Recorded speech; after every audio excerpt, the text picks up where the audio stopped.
everybody. Welcome to the Shrimp City Report. My name's Devin, joined today with DJ. DJ, how are you doing? Doing great. How are you doing? Doing very good. Today we have the godfather of the Rockabillique Festival. The mind behind it all. Yeah. The vision. So he's Simon. Pronounce your last name. Cantlon. Cantlon. Okay, cool. We were discussing it before. We don't. Yeah. So we have Simon Cantlon, and he is the promoter, the organizer, the everything to Rockabillique. We'll talk a little bit about that. We're also going to talk about Simon's background. Simon, where are you from originally? From all over. I was born in Seattle, grew up in Columbus, Ohio, and I've lived in like 7 cities since then. Okay. Well, where are you based out of now? Or where's Viva La Rock? Part-time Charleston, part-time St. Pete, Florida. So that kind of makes sense for Rockabillique being in 2 locations. Yeah. So you were just like, I never want to see a winter again after living in Seattle then. Well, in Seattle, I was very young, but I also lived in Boston and in New York City and Pittsburgh and Columbus, Ohio. So yeah, gotcha. I've done my time in the cold. I don't want to do the cold anymore. Did you live in all those cities for work or school or? Some life, work. Yeah. Some school was Pittsburgh, but yeah, I just moved around and I lived in California too. And I was here in Charleston full time for 11 years and now part time. But yeah, I like to move around. Okay. So you had some work before this on TV shows, on American Idol. Do you like a producer or what'd you do for the showrun or something? I worked in digital media. Oh, okay. Digital media, when it was in its infancy, I worked at Showtime and it was literally a new thing at the time. And I was brought on for a 6-month contract and that turned into a 8-year job. And I got to do a lot of real cool stuff. I've been pretty lucky. I've done a lot of really interesting things in my life. I like to do things that I'm passionate about. And when I'm not passionate about it anymore, I don't do it anymore usually. So yeah, like I quit my job in Hollywood when I turned 40 and didn't even know what I was going to do. I quit a really good job and it was a cliched glass wall office looking at Hollywood. It was, all the luxury, of having a really nice job in Hollywood. So the long lunches to going to the VIP parties, all that stuff, but it was creatively really boring for me. And so I turned 40, threw myself a big party. And the next Monday I went in and quit my job. That's cool. That is baller. I like that. Yeah, that definitely says a lot because you've been doing this event running stuff for almost, at least Rockabilly is like 8 years going on. A lot of 8 years. It would have been 12 years this year, but we took a year off. Yeah. So 12 years. Yeah. And I did a festival in New Mexico for 5 years. That was a Rockabilly festival, but that was the same time as Rockabillique. It was the first one. Yeah. Why Rockabilly? Were you an aficionado to begin with? I've always loved mid-century Americana. I was obsessed with, I guess I didn't know it was Rockabilly music. My mom gave me all her 45s when I was a kid. And I loved particularly Gene Vincent's Bebop-A-Lula 45. I played that a lot. And then Elvis and all that stuff. And then I loved Route 66 and anything like that kind of stuff I was a huge fan of. And so I just kind of fell into it and I had no plans to produce festivals or events when I left my job and traveled the country, but I kind of, like I said, I kind of just fell into it. So it sounds like you dreamed big. Well, actually it probably didn't occur to you that you were dreaming big, but it just ended up being big like that. Yeah. I just kind of rolled with it and I was like, I'll give this a try and turned into me doing, it's like my full-time job basically producing festivals and events now. Well, it doesn't seem like you're risk averse. Would you say you are, or you have to producing events and festivals. You have to be, it's not for the faint of heart. It's a different job.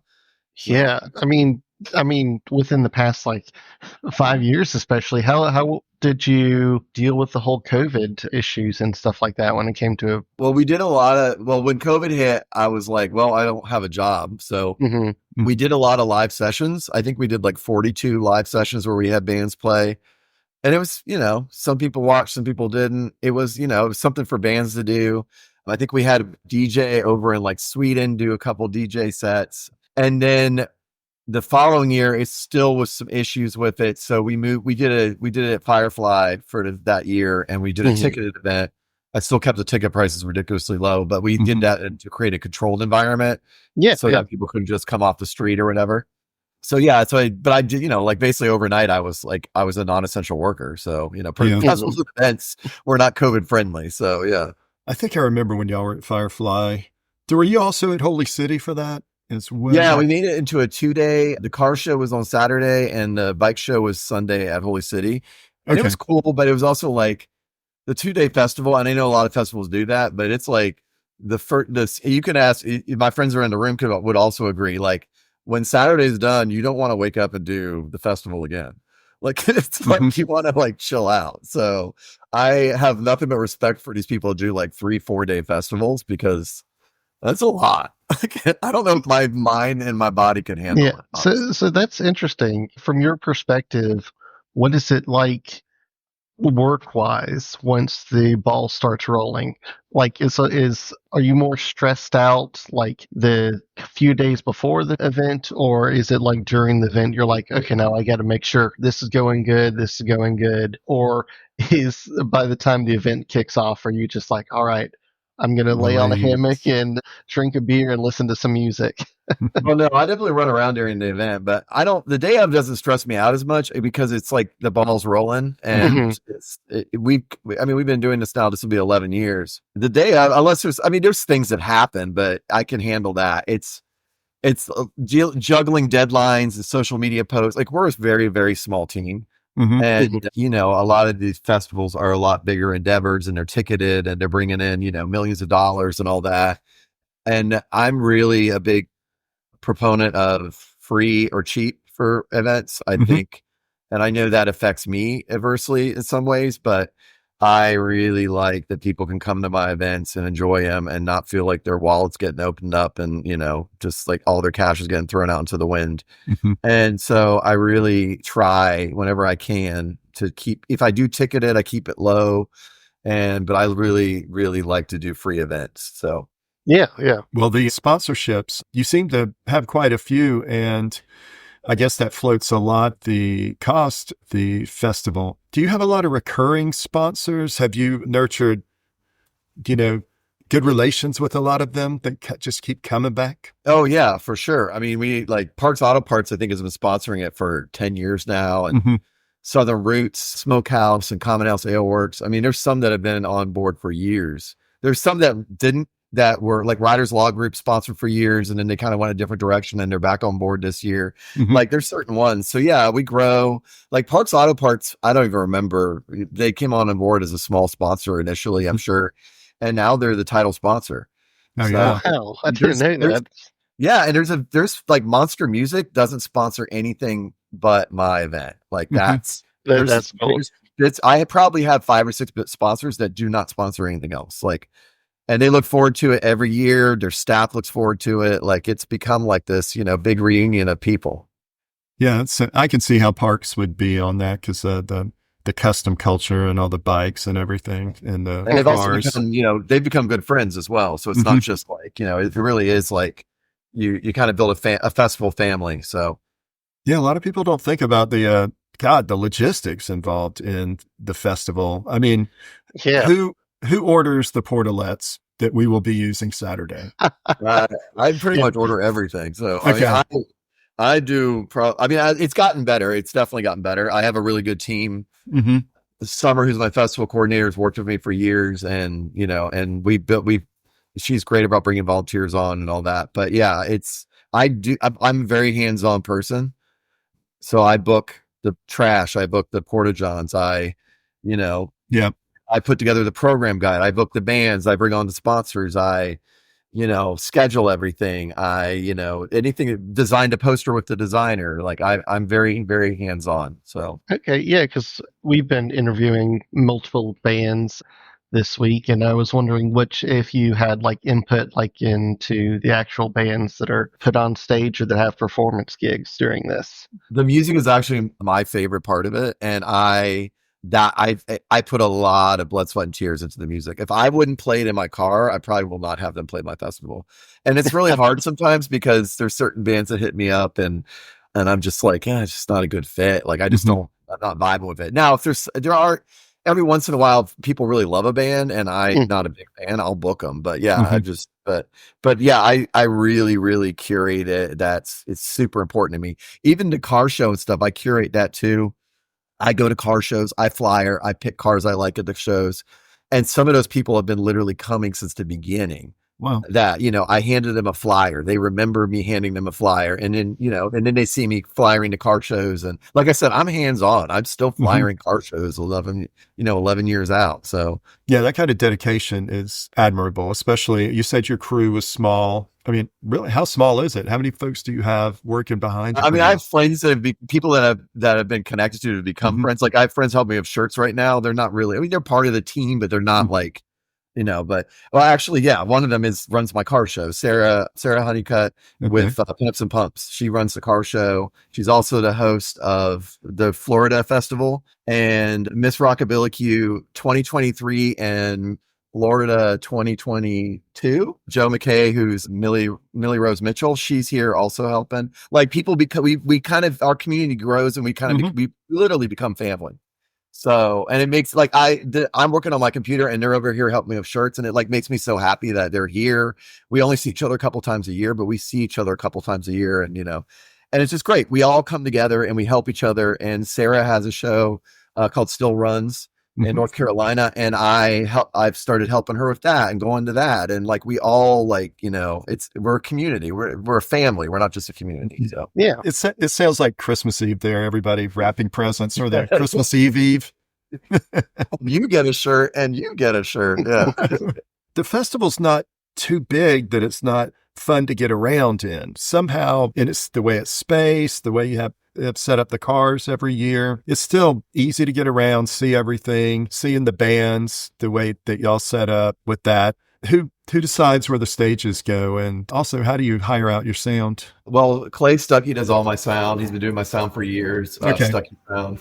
I'll give lots of shout outs tonight, but he's great. The sound's amazing.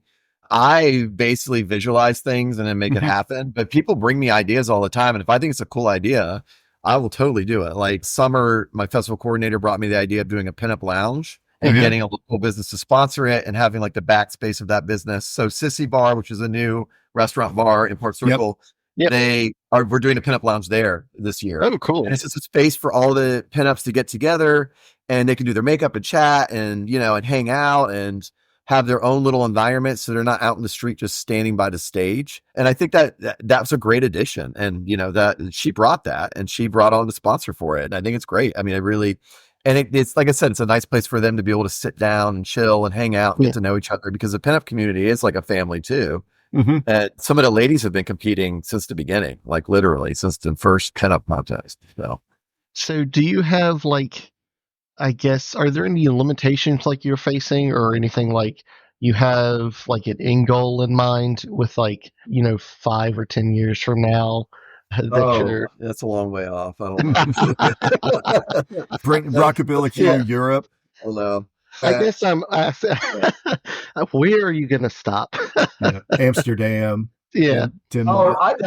I have other things I want to do and all that. Yeah, and I definitely have the vision of where I want Rockabilly to go, but I want to start doing some other festivals too, because I love Rockabilly, but I need to diversify myself more. And so, I definitely, what's my goal with Rockabilly Charleston? I'm going to do the 12th year and then we'll see what happens after that. Next year. Yeah. Other than that, no, I don't have it is getting more expensive to do. It's harder to do. The one in Florida is easier to do because I do it with the casino. Post COVID, everything got more expensive. But like I said, this isn't about making anything negative. Rockabilly is amazing. It's going to be an amazing weekend. But there's realities that I've run. There's a reason why there's less of these kind of free festivals, and it's just because after COVID, everything got more expensive. So it's harder to pull it off. And it's by the skin of my teeth, I do, but and I still laugh about it. So I guess I'm doing something right. But what was the attendant last year? Do you know? I mean, the city, there's no official because there's no way to count. Former Mayor Keith Summey said easily 16,000, 17,000 people. That seems bad. And that's like kids just looking at today. There's no way to say. I would say at the lowest it's 10,000, at the highest it's 18,000. So that's incredible. Yeah, it's the second biggest after St. Patty's Day. Okay. That's what I figured. Yeah. So besides the musicians, what are some other features and events that we can go through quickly that you'll be Well, the having vendor Saturday? market, which I think originally was 24 vendors, is now 100 vendors. Oh, wow. I'm not really good at saying no. Mhm. And we've grown that. I think it's one of the biggest vendor markets in Charleston now. And we really try to pick, like, we're very eclectic. We try to appeal to a lot of different people. I love people that make their own stuff. It's very important to me. But yeah, the vendor market's really amazing. It's eclectic. It's grown. Like I said, it used to be like 24. And I think we got up to 60. And I'm like, oh my God, we have 60 vendors. This is amazing. We have the contests are great. We have the Mhm. pinup contest, which is probably one of the biggest things up next to the cars in the music is the pinup. So everybody loves a pinup contest. And that's grown over the years. We have the beard and mustache contest. We have the tattoo contest. And then all the local businesses participate. They set up in the street. You can, I don't bring in food trucks. I really am big on supporting the local community. I don't want to like bring in food trucks and bring in things that are going to compete with them making money. I want them to make money. I love Park Circle. Like Park Circle is like one of my favorite places, and I think it's very special. And people have been like, well, why don't you move it to, Riverfront Park or move it here and make a ticket? And I go, because it kind of loses its charm if I do that. Like it's the part of the charm is that it's in this mid-century revitalized Americana neighborhood. And we're celebrating Americana culture. It's like, I always say it's a mid-century festival with a modern day twist. So, it's like, it's got, we have an edge to it. It's not like Betty Crocker. It's, it's like, it's, a little bit more edgier than that. So, all right. Well, I think we've covered a good bit, and we're going to let you go and get back to your work. I really appreciate you coming on, Simon, because you are the progenitor of this, and it's going to be nice for people to get to know you, hear some of this, and we will get it out as soon as we can. Y'all be good. See you next time.